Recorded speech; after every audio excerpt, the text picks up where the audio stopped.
Le rôle d'une assistante de direction, c'est le pivot de l'équipe. Normalement, tout doit passer par elle, c'est elle qui coordonne un peu toutes les infos.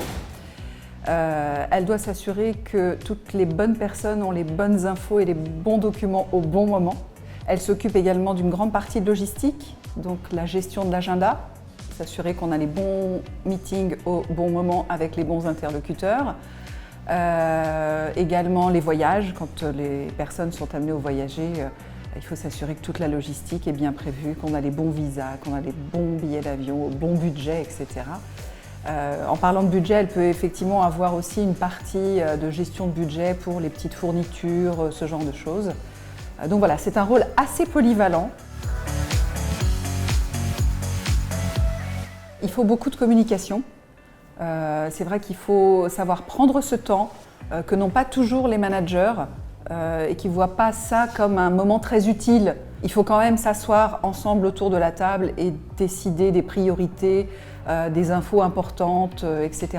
Il y a aussi une partie adéquation, c'est-à-dire qu'on ne va pas mettre un introverti avec une extravertie. Les deux vont se sentir complètement déstabilisés. Je pense qu'il y a une grande partie effectivement à l'avenir qui va être tournée vers toutes les technologies digitales.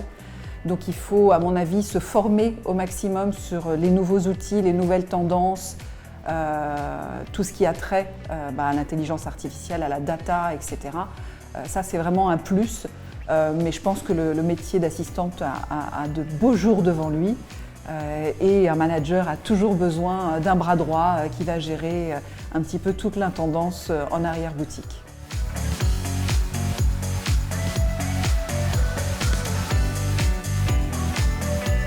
La particularité de ce métier pour les assistantes, ça va être d'être en capacité justement de bien appréhender en fait la qualité des contacts avec lesquels elles devront organiser des rendez-vous pour justement les VP et d'avoir une grande maîtrise en fait de justement l'organisation des déplacements à travers le monde. Ce qui est important, effectivement, c'est d'avoir une très bonne gestion du stress, gestion des priorités.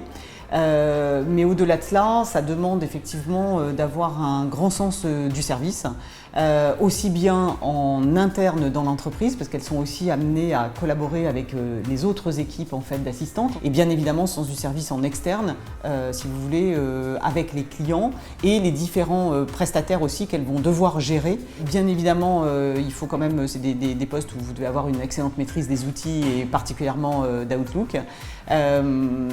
Voilà, bien sûr rigueur et sens de l'organisation. On a, nous, je disais, organisé en fait également des tests qui nous permettent de valider quand même les qualités qu'il faille avoir effectivement pour être en réussite sur ce type de poste. Donc on a, si vous voulez, fait des tests notamment au niveau de la culture générale, parce que la culture générale, l'aspect interpersonnel dans la qualité relationnelle, et sont des choses qui sont importantes. Culture générale, tout ce qui est bien sûr, tout ce qui est validation des outils, bien évidemment l'anglais, parce que l'anglais c'est la langue de travail sur ce type de poste très souvent. Voilà, donc on a, si vous voulez, tout un panel, je dirais, de tests qui vont venir effectivement valider le niveau opérationnel qu'il faille avoir sur ce type de poste.